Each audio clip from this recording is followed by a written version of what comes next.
horror movie slash short slash spoof slash whatever opens on a dark and stormy night cliché. What kind of irresponsible parents lets their kids go out super late at night slash early in the morning to go venturing out into the clearly scary woods and obviously haunted house? And on their own, no less. How old are these kids anyway? And who are their parents? I'd like to have a word with their parents. Oh cool, foreshadowing for Sonic and the Black Knight. Obvious foreshadowing is obvious. Scene does not contain an ectoplasmic lap dance. While this doesn't take place within the Sonic canon, it does bring up an interesting theory. If this were canon, where would it take place within the timeline? It can't be during Unleashed, as the wiki states, because if so, then Sonic would be in his Werehog form right now. And it can't be before or after Unleashed either, because Chip is here. So the only logical explanation I could think of is that this would take place in a completely different timeline, where Dark Gaia's influence works much differently than what we're used to. I may be overthinking things here, but it's still probably worth a theory video about.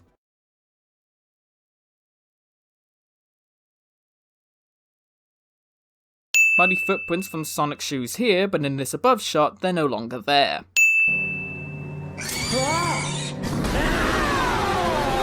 Honestly, there were just so many times in this short where you could just pause it and witness the glory of everyone's facial expressions. But because I don't want to suffer through a bonus round of sinning my favourite Halloween pastime, I'm just going to add 5 sins and call it a day. And trust me, 5 sins is being generous. Cartoon character melts after getting kissed or being filled with excitable emotions cliché.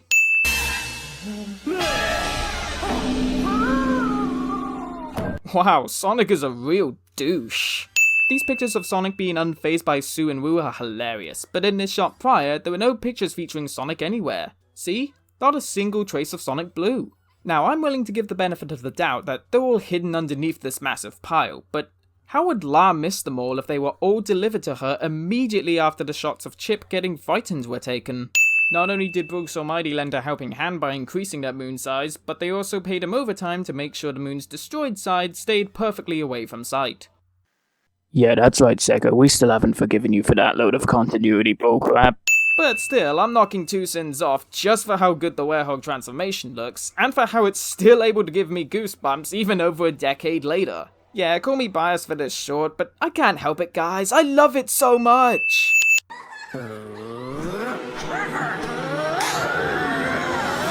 Evil green fire is evil cliché.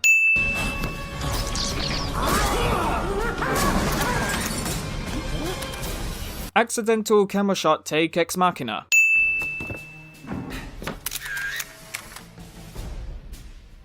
First, it takes a long time for these pictures to cool down and fully appear as shown in the start. Then it loads up pretty much immediately for Chip, and now there's a delay again. This camera's photo printing capabilities are less consistent than my sleeping schedule. These camera shots, while pretty funny and ironic, only goes to show that Baker must have been Roadrunner levels of quick in order to get into position for each of these shot takes. Is he faster than Sonic 2? Oh gosh, I'm getting end of Sonic 2 Robotnik chase sequence PTSD flashbacks.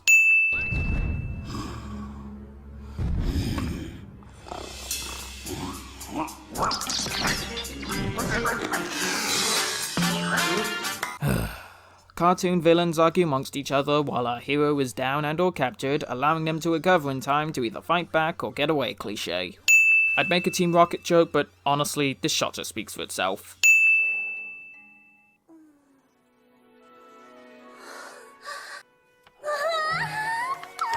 Ectorgasm. So it's clearly daytime and the full moon is no longer visible, at least I think so anyway. So why is Sonic still in his Werehog form? This is probably going back to my alternate timeline theory again, but still, if you want to give your character lycanthropy, at least remain consistent with its rules. Sonic is not in any way suspicious that Chip suddenly has a heart tattoo in his cheek, or the fact that he now has a lady boner for him. Cause that's exactly what this 11-minute short needed, an after credit scene. Also, how did these dumbbells get back? They were both knocked high up and far away the last time we saw them, unless it was just a high knocking. And even still, how did they regain consciousness in time to follow through with Lara's plan of kidnapping Chip while she impersonated him? This after credit scene, while entertaining, sure does bring up a lot of unanswered questions.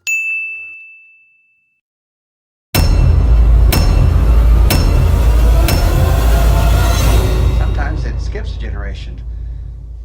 I was hoping it would pass you by. Well, Daddy, it didn't pass me by. It landed on my face.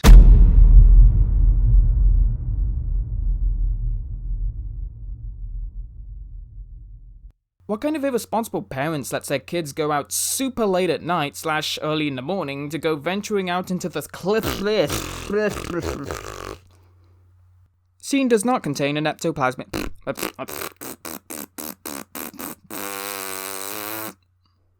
Not only did Bruce Almighty lend a helping hand by creasing creasing the moon. Oh boy, that's an age. That's a good one.